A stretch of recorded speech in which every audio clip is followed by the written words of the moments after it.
নমস্কার, আপনারা দেখছেন বরাক বার্তা বাংলা। আমি সঞ্জীব সিং। প্রথমে আজকের বিশেষ খবর। দীর্ঘ প্রতীক্ষার পর বরাক চা শ্রমিক ইউনিয়নের উদ্যোগে এবং প্রাক্তন মন্ত্রী অজিত সিং এর তৎপরতায় দ্বিপাক্ষিক বৈঠকের পর লকডাউন মুক্ত হল চণ্ডীঘাট নগর চা বাগান।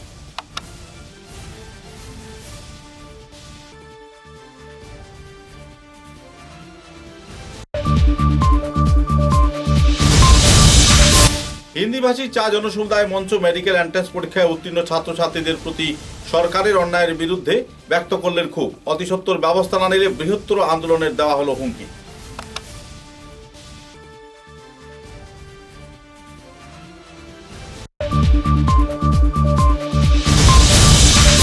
বরখোলা বিধানসভা কেন্দ্রের সালচাপড়া দ্বিতীয় খণ্ডে নদী বাঁধ সংস্কার না হওয়ায় ভোট বয়কটের হুমকি দিলেন ভুক্তভোগীরা।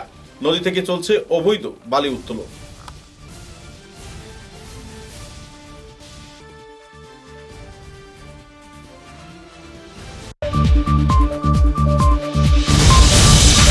উদারবন শ্রী শ্রী জগন্নাথ আখড়ায় 10 লক্ষ টাকা অনুদানে নির্মাণ কাজের উদ্বোধন করলেন বিধায়ক মিহির কান্তি সোম।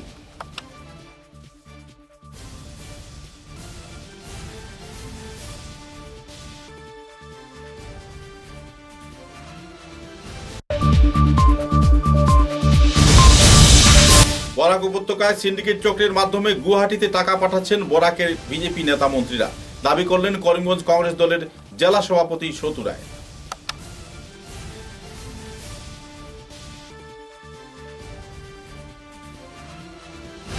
এবারে বিস্তারিত খবর। সোমবার দীর্ঘ 10 দিন থেকে উধারবন্দ চণ্ডীঘাট চা বাগানের ফাঁড়িনগর চা বাগানে লকআউট ছিল।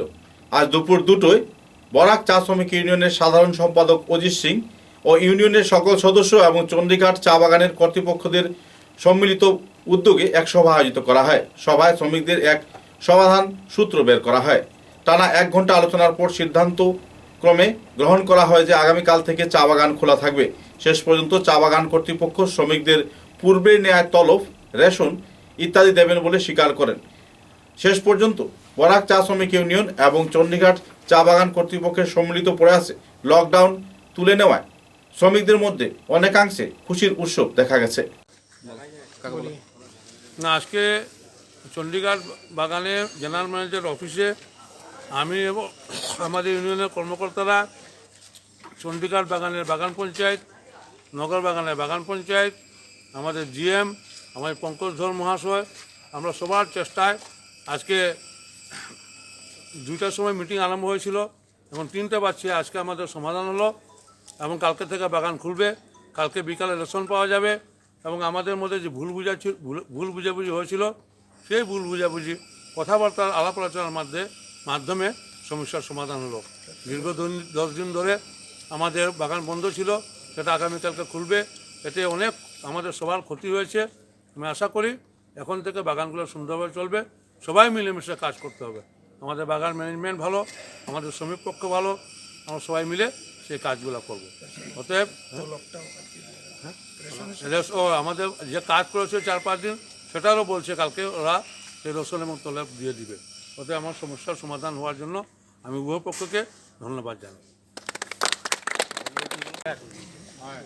আমাদের চণ্ডীঘাট ম্যানেজারকেও ধন্যবাদ যে আজকে অজিত সিং মহাশয় এবং আমাদের চণ্ডীঘাটের জিএম সাহেব আজকে আমাদের 11 দিন ধরে বাগান লকআউট ছিল, আজ শান্তি শৃঙ্খলাভাবে খোলা হলো। কাল থেকে নর্মালি আমাদের কাজ শুরু হয়ে যাবে।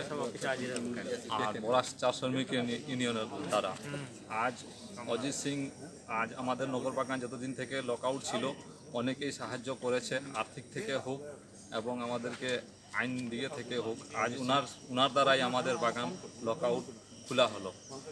ধন্যবাদ উনাকে। আজকে আমরা অজিত সিংয়ের দ্বারাই আজকে এই বাগানটা খোলা সম্ভব হইল এবং তাইন বিগত যদিন থেকে বাগানটা লকআউট আছিল তাইন প্রত্যেক মানুষেই তাইন সঙ্গে যোগাযোগ রাখছিল এবং প্রত্যেক মানুষের তাইনে যে রেশনের কোনো অভাব হইতো না করিয়া তাইন দিতে গেছেন এবং আগামীকালও তাইন সমস্ত যে আমরা খালি উদাহরণ না, প্রত্যেক আমরা বরাকের বেলির যত বাগানবাসী আছেন তারার সঙ্গে থাকবেন এবং যতদিন আমরা বরাক চা শ্রমিক ইউনিয়ন আছি কোনোদিন শ্রমিকের কোনো অসুবিধা তাইন হইতে দিতা না। ধন্যবাদ। চৌবে ভিয়া আমি কি বলবো আর আমি ধন্যবাদ দিতে চাই।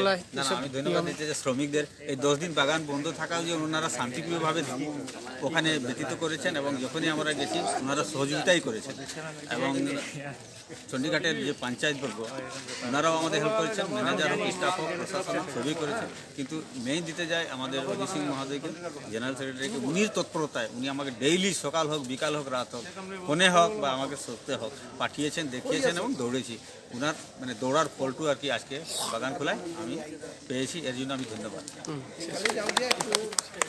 হিন্দিভাষী চা জনসমুদায় মঞ্চের কর্মকর্তাদের উদ্যোগে এক সভা আয়োজিত করা হয়। সভায় চা বাগান সম্প্রদায়ের ছাত্রছাত্রীদের মেডিকেল এন্ট্রান্স পরীক্ষায় উত্তীর্ণ হওয়ার পরও সরকার কর্তৃক তাদের সঠিকভাবে সহযোগিতা না করায় ক্ষোভ প্রকাশ করা হয়। এদিনকার সভায় বিভিন্ন বিষয় নিয়ে আলোচনা করেন সংগঠনের প্রমুখ কর্মকর্তারা। এদিনের এই সভায় অধ্যক্ষ উদয়শঙ্কর গোস্বামী, সচিব কাঞ্চন সিংহ, হরিনারায়ণ বর্মা, অবধীর সিং, পূর্ব বিধায়ক লক্ষ্মীপুরের রাজদীপ গোয়ালা, মনোজ সাহু, গোলক গোয়ালা, চা বাগান কর্তৃপক্ষের পক্ষ থেকে বিভিন্ন সদস্যরাও উপস্থিত ছিলেন। উল্লেখযোগ্য যে মেডিকেল এন্ট্রান্স পরীক্ষায় উত্তীর্ণ হওয়ার পরেও চা বাগানের ছাত্রছাত্রীদের সরকার তেমনভাবে কোনো সূচিতে তাদের নাম তালিকাভুক্ত করেনি। 31/1/2021 हम लोग हिंदीभाषी चा जन समुदाय मंच की ओर से हमारे प्रेसिडेंट के एक मीटिंग के लिए बैठे थे। एक बहुत बड़ा गुरुत्वपूर्ण सभा था।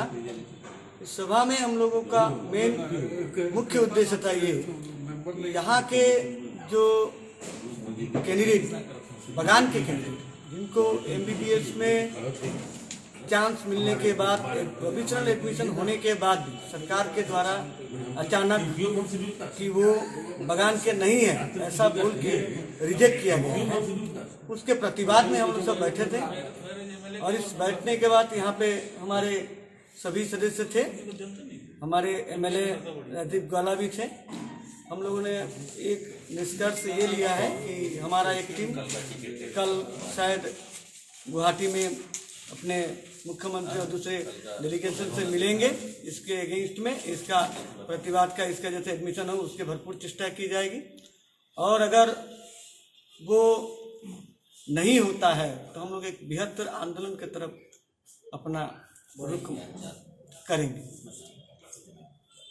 हम लोग बैठे थे, जो 8 जेन्युइन लड़के बच्चों को मेडिकल कॉलेज में चांस मिला था बराक वैली में, वो 8 लड़कों को 15 में से 8 को कैंसिल कर दिया गया है। सब बराक वैली के नहीं थे, लेकिन जो इलीगल हुए से, माना अन्याय भाव से जो लड़कों को आज कैंसिल कर दिया गया है, बहुत दुर्भाग्य की बात है। हम लोग इसी के बारे में चर्चा किए और हम लोग ये नतीजा पर पहुँचे हैं कि अगर हम लोगों का सरकार ये 8 बच्चे को अगर प्रोविजनल या रीएडमिशन नहीं कर रहा है, उनका एडमिशन का सब हो गया था कि वो भर्ती हो जाए, और भर्ती होने के समय ही उनको रिजेक्ट किया गया गवर्नमेंट की ओर से, एजुकेशन डिपार्टमेंट से। तो हम लोगों का यही है कि 7-8 दिन के अंदर लड़कों का, बच्चों का एडमिशन हो, जैसे भी हो, प्रोविजनल हो, जनरल हो, उन लोगों का एडमिशन किया जाए। और नहीं होता है तो हम लोग चाय बागान के बच्चों के लिए या हम लोगों का हिंदी भाषी बच्चों जो जेन्युइन ऐसे चांस पाकर भी उनको रिजेक्ट किया जाता है अन्याय भाव से, उनके लिए पूरा वैली में हम करवा देते हैं। চালচাপড়া দ্বিতীয় খণ্ড গ্রামের লোকজন ভোট বয়কট করবেন বলে সংবাদ মাধ্যমকে জানালেন। কারণ বিজেপি সরকারের আমলে বিভিন্ন জায়গায় উন্নয়নমূলক কাজ হচ্ছে, কিন্তু শালচাপড়া দ্বিতীয় খণ্ড এলাকায় কোনো উন্নয়নমূলক কাজ এখনো হয়নি। তাই জনগণ ক্ষুব্ধ। গ্রামবাসীরা কাটাখাল নদী ভাঙন প্রতিরোধের জন্য অনেকবার সরকারের কাছে আবেদন করেন, কিন্তু সরকার ওদের দিকে ফিরেও তাকায় না এবং বালু পাচারকারীরা কাটাখাল নদী থেকে প্রতিনিয়ত বালু পাচার করছে। এর কারণে কাটাখাল নদীর তীরবর্তী এলাকা নদীতে ভেঙে পড়ছে এবং সমগ্র কৃষিজমি তলিয়ে যাচ্ছে। এই নিয়ে স্থানীয় জনগণ কাছাড় জেলার জেলা উপায়ুক্তকে হাতে নাতে ঘটনাস্থলে পরিদর্শন করার এবং ঘটনার বিস্তারিত তথ্য তুলে ধরেন। কাটাখাল নদী থেকে কিভাবে অবৈধভাবে বালু পাচার হচ্ছে এ নিয়ে স্থানীয় জনগণ হাইলাকান্দি জেলার বন বিষয়া ওনার কাছে বিস্তারিত তথ্য তুলে ধরেছেন, কিন্তু তবুও বিভাগীয় কর্তৃপক্ষরা এতে কোনো পদক্ষেপ গ্রহণ করছে না।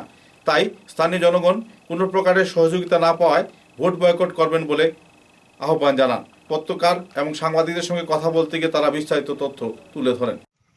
আমরা নদী ভাঙ্গনের উদ্দেশ্যে এখানে সব জমায়েত হয়েছি।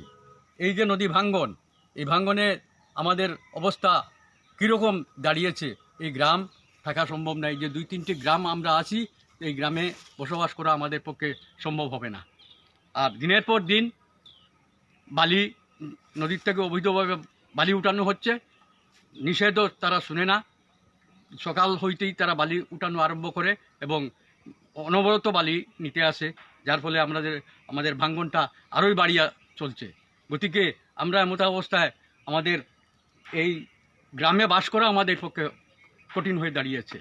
বিজেপি সরকার বর্তমানে বিজেপি সরকারের আমলে বহু কাজ অনেক দিকে হতে চলেছে, কিন্তু আমাদের এখানে কোনো কাজ হয় না, যার ফলে আমরা বাধ্য হব যে আগামী যে ইলেকশন, সেই ইলেকশনে আমরা ভোট বয়কট করব 3টি গ্রামের মানুষ মিলিয়া। যার ফলে আমরা সরকারের কোনো সাহায্য পাইতেছি না, যার ফলে আমরা বাধ্য হইয়া আমাদের অধিকার ভোট দেওয়া সেটার থেকে আমরা বঞ্চিত হয়ে থাকব। কারণ সরকারের কোনো সাহায্য আমাদের কেন আসতেছে না, কারণ সরকার আমাদের কোনো কর্ণপাত করতেছে না। আমাদের যে এই যে দুরবস্থা, এই দুরবস্থা আমরা সাংবাদিক এবং অনেক খবর দিয়ে আমাদের কোনো কাজ হচ্ছে না। আচ্ছা, আপনারা কি ডিএফওর কাছে এই কথাটা জানিয়েছেন? আমরা ডিএফওর কাছে এখনও জানছি না, জানানোর জন্য আমরা কাগজ তৈরি করছি। আচ্ছা, এই কাগজটা আমরা প্রডিউস করব নিয়ে। ঠিক আছে। আপনাদের এই এলাকার নাম কি? এটা শালচাপড়া 2য় নাথপাড়া গ্রাম, দাসপাড়া, আর একটা মুসলিম গ্রাম আছে বাগলেঞ্জার পার। এই 3টি গ্রাম মিলে মানে এখানে নদী ভাঙ্গন হচ্ছে 3টি গ্রামের নিচে? হ্যাঁ, 3টি গ্রামেরই নদী ভাঙ্গন এটা। আচ্ছা, ঠিক আছে। আর বিশেষ করে আমাদের নাথপাড়া। 1 ফেব্রুয়ারি সোমবার বেলা 11:30 উধারবন বাসস্ট্যান্ডের নিকটবর্তী শ্রী শ্রী জগন্নাথ আখড়ায় আসাম দর্শন প্রকল্পের অধীন 10 লক্ষ টাকার ব্যয়ে শুভ নির্মাণ কাজে শুভ উদ্বোধন করা হয়। উধারবন্দের বিধায়ক মিহির কান্তি সোমের উপস্থিতিতে এই অনুষ্ঠান আয়োজিত করা হয়। অনুষ্ঠানে সূর্যকুমার শর্মা উধারবন্দের বিধায়ক মিহির কান্তি সোমের অশেষ প্রশংসা করতে গিয়ে বলেন, এরকম বিধায়ক পেয়ে তারা আনন্দিত এবং গর্বিত। মণিপুরী সম্প্রদায়ের লোকেদের আসাম দর্শনের প্রকল্পের অনুদান দেওয়া মণিপুরী সম্প্রদায়ের সব ধরনের জনসাধারণ মুগ্ধ। আগামীতে উধারবন সমষ্টিতে এ ধরনের বিধায়ক আবার পাওয়া উচিত। অনুষ্ঠানের শুরুতে অতিথিদের বরণ করা হয়, শেষে জগন্নাথ মন্দিরে মহাপ্রসাদও বিতরণ করা হয়। অভিজ্ঞতা হয়তো সেইভাবে অভাব ছিল বা থাকতে পারে স্বাভাবিক, তো কিন্তু এখন পরবর্তীতে যদি আরেকটা টার্ম যদি ওনাকে আমরা পেতে পারি, আমি আশা করব, আমি স্বতঃস্ফূর্তভাবে আন্তরিকভাবে বলছি, আরও আপনার কাছ থেকে আমরা চাইব, আদায় করব, আপনি স্বতঃস্ফূর্তভাবে দিবেন সেটা আশা রাখছি। পাশাপাশি এতগুলো করার মধ্যে একটা বিষয় আমাদের বলতে আমার দ্বিধা নেই। আমার রূপসী বাড়ি, আমাদের মণিপুরী সম্প্রদায়ের একটা সবার জন্য একটা আখড়া মা রূপসী দেবী, তো ওনার মন্দির আপনাদের সহযোগিতায় আমরা নির্মাণ করতে সামর্থ্য হয়েছি। এখন তার এলাকাটা আরও উন্নয়নের ব্যাপার রয়েছে, একটা মণ্ডপের ব্যাপার রয়েছে। এটা তো সেদিন আপনারা কি বলবো, এটাতে আনুষ্ঠানিকভাবে শিলান্যাস করেছেন, কাজ শুরু করবেন, ইতিমধ্যে শুরু করা হবে। ইঞ্জিনিয়ার মহাশয় এখানে উপস্থিত আছেন কিনা জানি না, তো ওনার সহযোগিতায় আমরা ইতিমধ্যে শুরু করব কাজটা। এবং আমরা যেটা শুরু করব সেটা আমি বিধায়ক মহাশয়ের কাছে অনুরোধ রাখবো সবার সামনে, সেটা যেন আমরা একটা সুশ্রী এই ধরনের একটা মণ্ডপ যেন তৈরি করতে পারি, সেই দিকে একটু নজর রাখবেন। বরাক উপত্যকায় বিভিন্ন সিন্ডিকেট চক্রের মাধ্যমে গুয়াহাটিতে টাকা পাঠাচ্ছেন বরাকের বিজেপি নেতা মন্ত্রীরা, দাবি করলেন করিমগঞ্জ কংগ্রেস জেলা সভাপতি সতু রায়। বিধায়ক কমলাক্ষ দেব পুরকাস্তের উপস্থিতিতে এক সাংবাদিক সম্মেলনে এ ধরনের অভিযোগ তুলে ধরেন তারা। তাদের বক্তব্যে তারা বলেন, বন বিভাগ থেকে শুরু করে কয়লা, সিমেন্ট এবং গুয়ামুসুরি এবং সেই সঙ্গে গুলমরিচ এবং অন্যান্য ধরনের বিভিন্ন সিন্ডিকেটের মাধ্যমে গুয়াহাটিতে দলীয় কর্মকর্তাদের কাছে টাকা পাঠানো হচ্ছে। অবৈধ সিন্ডিকেটের চক্রে সমগ্র বরাক উপত্যকায় এখন জর্জরিত। বিভিন্ন অভিযোগ নিয়ে তারা বিজেপি সরকারের বিরুদ্ধে খুব উগরে দেন। ভাষা আন্দোলনের সময়ে বিগত মাতৃভাষা আন্দোলনের সময়ে আন্দোলনকে বানচাল করার জন্য ওই উপত্যকার কিছু সংখ্যক উগ্র ভাষা আগ্রাসনবাদী বরাক উপত্যকার ভিতরে দালাল সৃষ্টির একটা চক্রান্ত করেছিল। তারা ভেবেছিল যে ব্রহ্মপুত্র উপত্যকা থেকে ভাষা আন্দোলনকে বানচাল করা যাবে না, বরাক উপত্যকার ভেতর থেকে দালাল সৃষ্টি করতে হবে। তারা এই কাজে কিছুটা হলেও সফল হয়েছিল। বরাক উপত্যকায় দালাল সৃষ্টি হয়েছিল এবং কোনো কোনো অঞ্চলে বাংলা ভাষা আন্দোলনকে বানচাল করার জন্য চেষ্টা করা হয়েছিল। এ কথাটা আমরা সবাই জানি।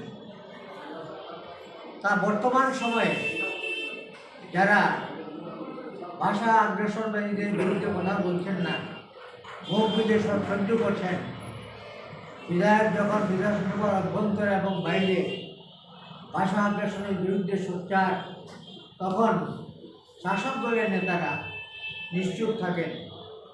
এখন তাদেরকে কোন বিশেষণ, কোন অভিযুক্ত করা যাবে তা জনসাধারণ বিচার করবে।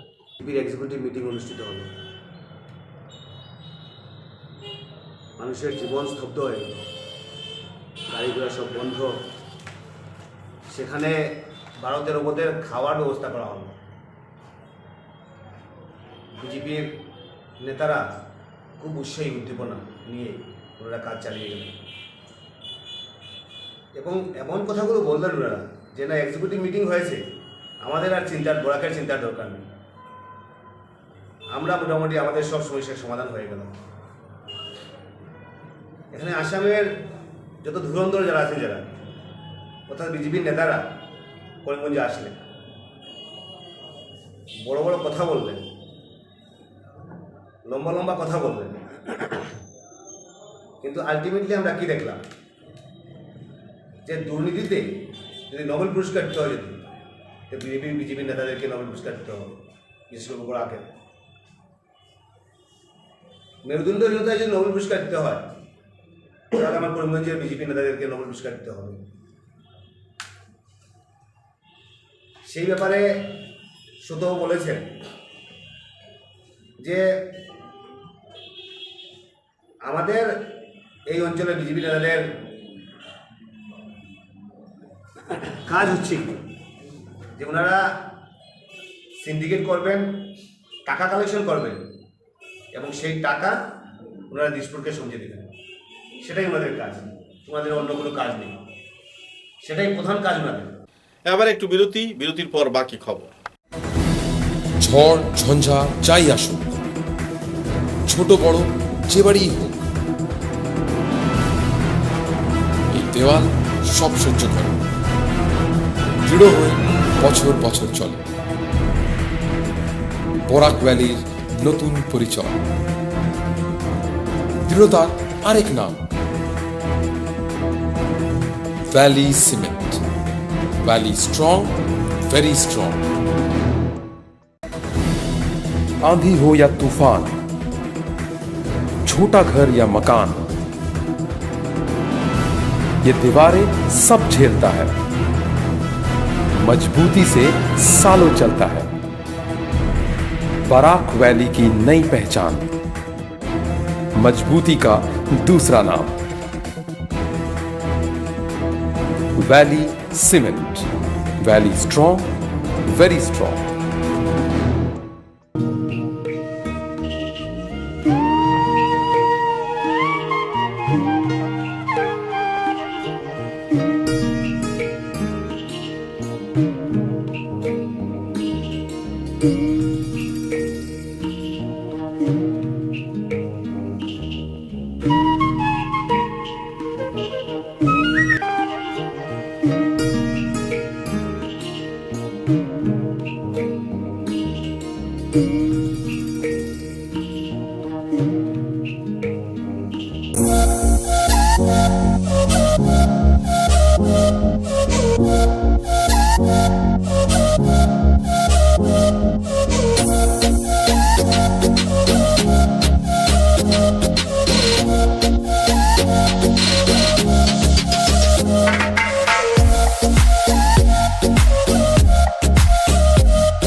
ফিরে এলাম খবরে।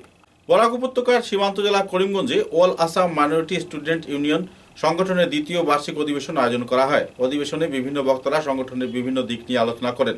সেই সঙ্গে ছাত্রছাত্রীদের বিভিন্ন সমস্যা নিয়েও আলোচনা করা হয়। কীর্তিমান ছাত্রছাত্রীদের সহযোগিতা প্রদান করা সহ সব ধরনের সরকারি সুযোগ সুবিধা প্রদান করার ব্যাপারেও তারা তাদের মত ব্যক্ত করেন। এদিনকার সভায় বিভিন্ন সদস্যদের নিয়ে নতুন কমিটিও গঠন করা হয়।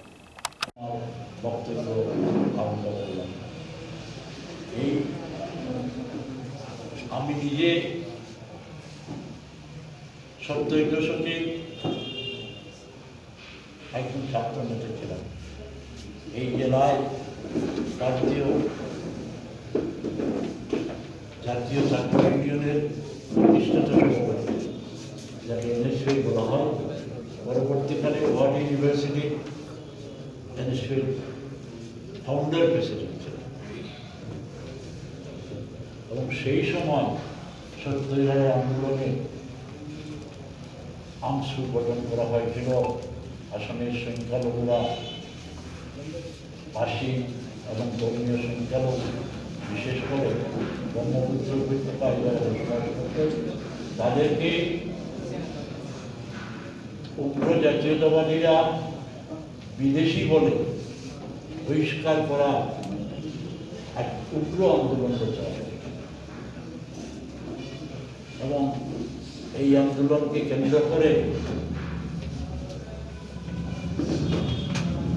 80 দশকে নেলি, গহপুর ইত্যাদি অঞ্চলে বহু লোক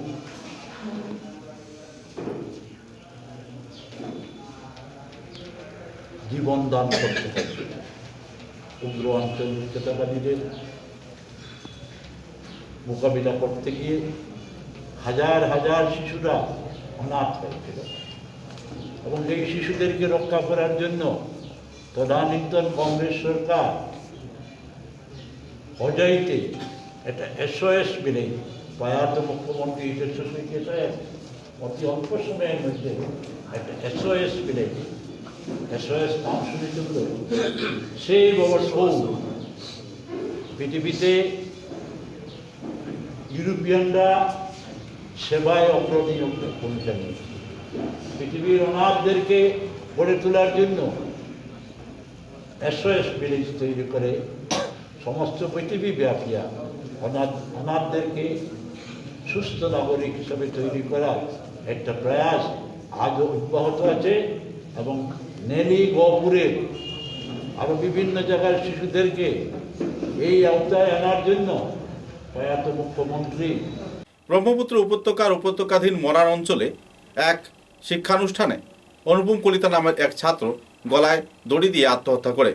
ঘটনার বিবরণ অনুযায়ী নেশাগ্রস্ত অবস্থায় স্কুল কর্তৃপক্ষ তাকে হাতে নাতে ধরে ফেলে। তারপর পরিবার সদস্যদের খবর দেওয়া হয়। পরিবার সদস্যরা অনুপম কলিতাকে শিক্ষানুষ্ঠান থেকে নিয়ে যাওয়ার জন্য ঘর থেকে রওনা হতেই এই দুঃসংবাদ পান। ঘটনাকে কেন্দ্র করে সমগ্র এলাকায় দুঃখের বাতাবরণ দেখা গেছে।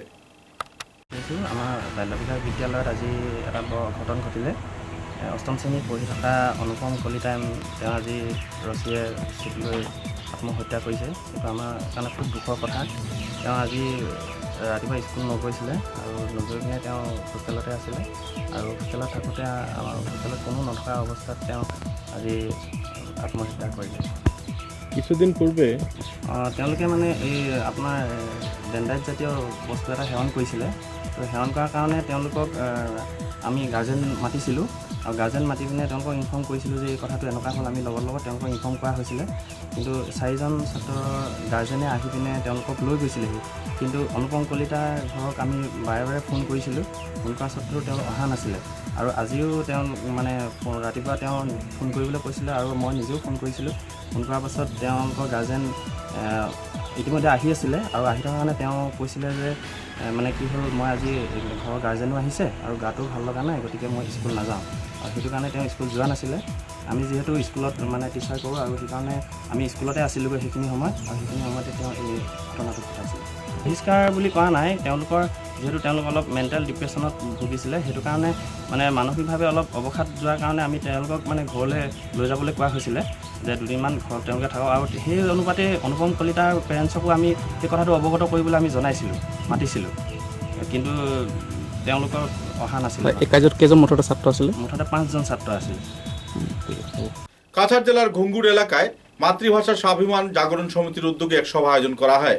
সভায় বিভিন্ন এলাকায় শ্রমিক সমাজ এবং শিক্ষিত বেকার যুবক যুবতীদের অধিকার প্রদানের উদ্দেশ্যে জনগণনা করার আবেদন জানানো হয়। এদিনকার অনুষ্ঠানে প্রদীপ গোস্বামী, দিলীপ কুমার দে এবং অন্যান্য বিশিষ্ট কর্মকর্তারা উপস্থিত ছিলেন। উল্লেখযোগ্য যে বরাক উপত্যকায় বিভিন্ন এলাকায় প্রচুর পরিমাণে হিন্দিভাষী নাগরিকেরা থাকা সত্ত্বেও জনগণনায় কেবল সরকারি কারসাজি করে বিভিন্ন এবং অন্যান্য সম্প্রদায়ের মানুষদের বেশি দেখানো হচ্ছে বলে অভিযোগ করেন তারা। এ নিয়ে বিস্তারিত তথ্য সংবাদ মাধ্যমের কাছে তারা তুলে ধরেন। सेंटर्स, रोजगार और खेल के, कलाकारों के, साहित्य के बहुत सारे काम जो है वो हो सकेंगे और उसमें हमारे लोगों को अवसर मिलेगा। जो प्रतिभाएं आज यहाँ छुपी रह जाती हैं भाषा के कारण से, अगर हम लोग जनगणना में सही सही अपनी मातृभाषा लिखाएंगे तो आने वाले दिन में हमारे समाज का इससे बहुत बड़ा लाभ होने वाला है। इसीलिए ये अभियान अभी चल रहा है। आज हम लोग की बैठक घुंगुर में है। आने वाला दिन में यहाँ सभी स्थानों पर सिलकुड़ी में, फकीर टीला में, बोराखाई में, धर्मखाल में, दुर्गाकोना में, धुआरबन में, पूरा काछाड़ में, हैलाकांदी में, करीमगंज में, तीनों जिलों में जगह जगह पर हम लोग ये अभियान को लेके जाएंगे। और कल एक बैठक में ये निर्णय लिया गया है कि 13 व्यक्ति कम से कम हम जिससे मिलेंगे उससे ये आग्रह करेंगे कि वो 13 लोगों को ये पत्रक दे और उनसे भी कहे कि वो भी 13 लोगों तक इस बात को पहुंचाएं। और हम लोग इसके माध्यम से जाएंगे, सोशल मीडिया से, ऑडियो से, वीडियो से और समाचार माध्यमों से, और अपने जिलाधिकारी और जो महकमा अधिकारी है उन लोगों को ज्ञापन दे करके और हर स्तर से हम लोग एक अभियान खड़ा करेंगे पूरे बराक घाटी में, ताकि हिंदी भाषी की जनसंख्या सही सही अगले जनगणना में आ सके। हमारे देश में प्रत्येक 10 वर्ष पर जनगणना होती है। आज़ादी के बाद से ये 8वीं जनगणना का काम शुरू होने जा रहा है। तो ये जनगणना के दौरान विभिन्न प्रकार के आंकड़े लिए जाते हैं, साथ ही मातृभाषा के बारे में भी लिखा जाता है। बराक घाटी में हिंदी भाषी जनसंख्या कम से कम नहीं तो 1/3 होगी। और लेकिन जो सरकारी जो आंकड़ा है उसमें हमारी जनसंख्या नगण्य है। 1996-97 में हिंदी भाषी की जनसंख्या बराक वैली में 1% भी नहीं थी। हम लोगों ने 2000 में इसके लिए अभियान चलाया था, फिर 2010 में 11 में जनगणना के लिए जनजागरण अभियान पूरा बराक वैली में चलाया था। तो अभी जा कर के हम लोगों की थोड़ी जनसंख्या 7% से थोड़ा ज़्यादा ऐसा दिखाया जा रहा है। तो अभी ये जो जनगणना हो रही है, हमने मातृभाषा स्वाभिमान जागरण समिति का गठन किया है और इस समिति के माध्यम से हम लोग गांव-गांव, मोहल्ला-मोहल्ला, बस्ती-बस्ती जा रहे हैं और घर-घर में एक पत्रक हम लोगों ने ये तैयार किया है, जिसमें ये जनगणना के बारे में जानकारी दी हुई है। हम सबसे अनुरोध कर रहे हैं कि जो मातृभाषा जिनकी हिंदी है वो जनगणना में अपनी मातृभाषा हिंदी ही लिखाए और इससे सही आंकड़ा आएगा। और भारत के संविधान में लैंग्विस्टिक माइनॉरिटी कमीशन भाषाई अल्पसंख्यक आयोग बनाया गया है। इस भाषाई अल्पसंख्यक आयोग का दायित्व है कि जहाँ पर भी कोई भाषा भाषी की संख्या अगर कम है लेकिन 15% से ज़्यादा है तो उस समुदाय के लोगों को शिक्षा का, रोजगार का, उनके संस्कृति परंपरा का संरक्षण देने का काम भारत सरकार करेगी। तो हम लोगों का ये प्रयास है कि इस जनगणना में कम से कम हम लोग 15% तक अपनी जनसंख्या दिखा सके। आने वाले भविष्य में सभी हिंदी भाषी अपनी अगर मातृभाषा हिंदी लिखते हैं तो यहाँ कम से कम 20-25% बराक घाटी में हिंदी भाषी हैं, और ये आंकड़ा अगर सही आ जाएगा तो यहाँ पर हिंदी माध्यम के स्कूल, कल्चरल सेंटर्स, रोजगार और खेल के, कलाकारों के, साहित्य के बहुत सारे काम जो है वो हो सकेंगे, और उसमें हमारे लोगों को अवसर मिलेगा। जो प्रतिभाएं आज यहाँ छुपी रह जाती हैं भाषा के कारण से, अगर हम लोग जनगणना में सही अपनी मातृभाषा लिखाएंगे तो आने वाले दिन में हमारे समाज का इससे बहुत बड़ा लाभ होने वाला है। इसीलिए ये अभियान अभी चल रहा है। आज हम लोग की बैठक घुंगुर में है। आने वाला दिन में यहाँ सभी स्थानों पर, सिलकुड़ी में, फकीर टीला में, बोराखाई में, धर्मखाल में, दुर्गाकोना में, द्वारबन में, पूरा काछाड़ में, हैलाकांदी में, करीमगंज में, तीनों जिलों में जगह जगह पर हम लोग ये अभियान को लेके जाएंगे। और कल एक बैठक में ये निर्णय लिया गया है कि 13 व्यक्ति कम से कम हम जिससे मिलेंगे उससे ये आग्रह करेंगे कि वो 13 लोगों को ये पत्रक दे, और उनसे भी कहे कि वो भी 13 लोगों तक इस बात को पहुंचाएं। और हम लोग इसके माध्यम से जाएंगे, सोशल मीडिया से, ऑडियो से, वीडियो से, और समाचार माध्यमों से, और अपने जिलाधिकारी और जो महकमा अधिकारी है उन लोगों को ज्ञापन दे करके, और हर स्तर से हम लोग एक अभियान खड़ा करेंगे पूरे बराक घाटी में, ताकि हिंदी भाषी की जनसंख्या सही अगले जनगणना में आ सके। ধলাই বিধানসভা কেন্দ্রে বিধায়ক এলাকা উন্নয়ন তহবিল থেকে প্রায় 15 লক্ষ টাকা ব্যয় সাপেক্ষে 5টি প্রকল্পের ভিত্তিপত্র স্থাপন করলেন রাজ্যের বন ও পরিবেশ মন্ত্রী পরিমল শুক্লবৈদ্য। তাছাড়া এদিন বিভিন্ন বুথে আয়োজিত দলের বুথ সম্মেলনে অংশগ্রহণ করেন তিনি।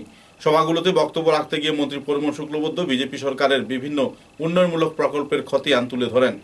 ধলাই সমষ্টির উন্নয়নে তিনি সদ্য তৎপর হয়েছেন বলে জানান। পাশাপাশি উন্নয়নের ধারা অব্যাহত রাখতে 2021-এর বিধানসভা নির্বাচনে রাজ্যে পুনরায় বিজেপি সরকারকে ক্ষমতাসীন করতে সবাইকে এগিয়ে আসার আহ্বান জানান তিনি। মন্ত্রী মাননীয় পরিমল শুক্লবৈদ্য মহাশয় এসে গিয়েছেন, ওনাকে আমরা সবাই মিলে স্বাগতম জানাই।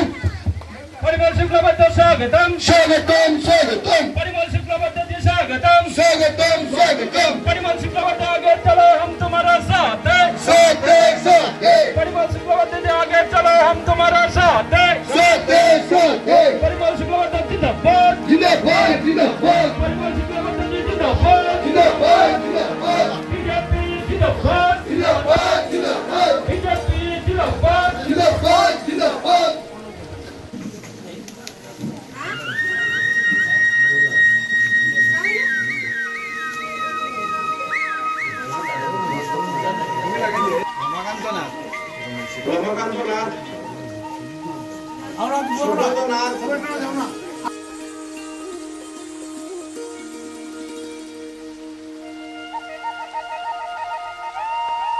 করিমগঞ্জ জেলার মালুয়া পিআইসিবি ক্যাম্প ভাঙাবাজার নবনিযুক্ত ইনচার্জ জানব হাজারিকাকে স্বাগতম ও সম্বর্ধনা জানানো হয়। শ্রীমদ্ ভাগবত গীতা ও বীর লাচিত বরফুকনের ছবি দিয়ে ওনাকে সম্মানিত করা হয়।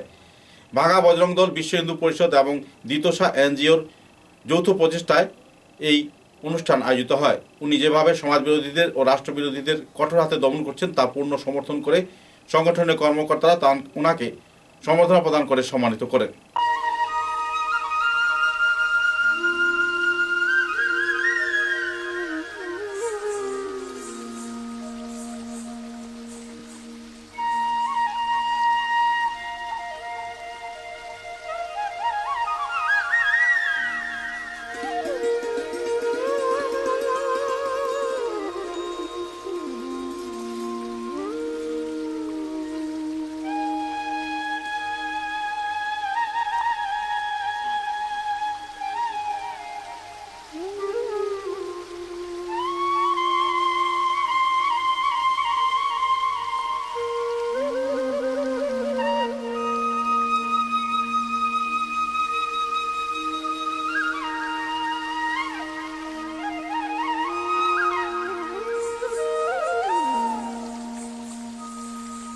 শিলচর টাউন ক্লাবের 80 বছরের ইতিহাস সম্বলিত এক পুস্তক বিবাহ ভবনে উন্মোচিত করা হয়। আমন্ত্রিত অতিথিদের দ্বারা প্রদীপ প্রজ্বলনের মাধ্যমে এই অনুষ্ঠানের সূচনা করা হয়।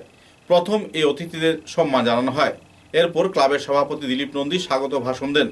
ভাষণের পর অতিথিদের দ্বারা ইতিহাস সম্বলিত বই উন্মোচিত করা হয়। প্রত্যেককে এই বিষয়ে তাদের মতামত ব্যক্ত করেন। অতিথিদের মধ্যে মঞ্চে উপস্থিত ছিলেন বিধায়ক দিলীপ পাল, ভূতপূর্ব সাংসদ সুস্মিতা দেব, তপোধীর ভট্টাচার্য, জেলা ক্রীড়া সংস্থার সভাপতি বাবুল হোর, সচিব বিজেন্দ্র প্রসাদ সিং, বাদল দে এবং অন্যান্যরা। পর্যন্ত কোথাও নেই। প্রকৃতপক্ষে যদিও বলাটা কতটুকু সমীচীন হবে আমার সন্দেহ, তাই যদি কোনো ভুল হয়ে থাকে আপনারা ক্ষমা করবেন।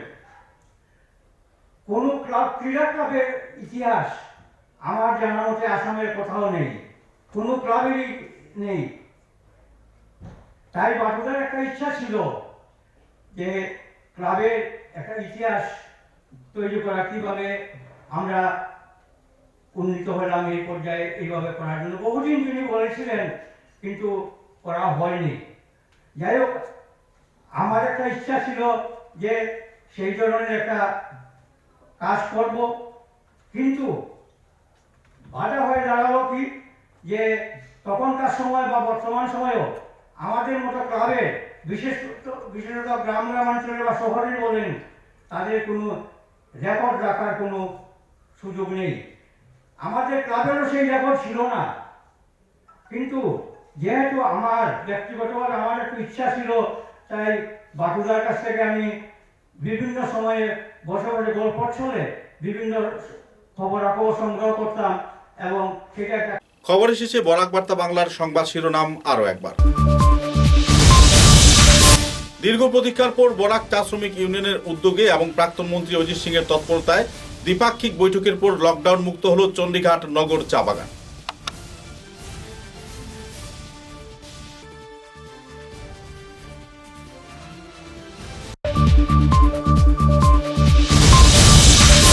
হিন্দিভাষী চা জনসমুদায় মঞ্চ মেডিকেল এন্ট্রান্স পরীক্ষায় উত্তীর্ণ ছাত্রছাত্রীদের প্রতি সরকারের অন্যায়ের বিরুদ্ধে ব্যক্ত করলেন ক্ষোভ। অতি সত্বর ব্যবস্থা না নিলে বৃহত্তর আন্দোলনের দেওয়া হলো হুমকি।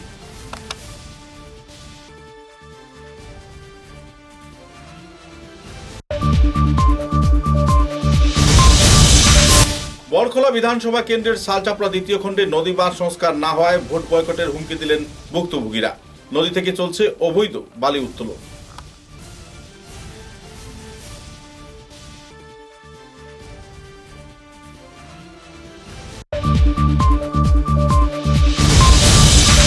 উদারবন শ্রী শ্রী জগন্নাথ আখড়ায় 10 লক্ষ টাকা অনুদানে নির্মাণ কাজের উদ্বোধন করলেন বিধায়ক মিহির কান্তি সোম।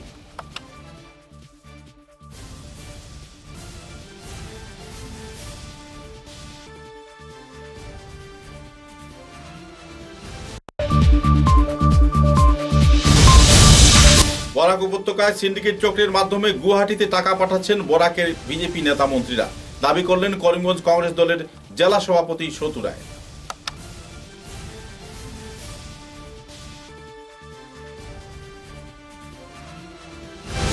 এখনকার মতো বরাক বার্তা বাংলা সংবাদ এ পর্যন্তই। নমস্কার।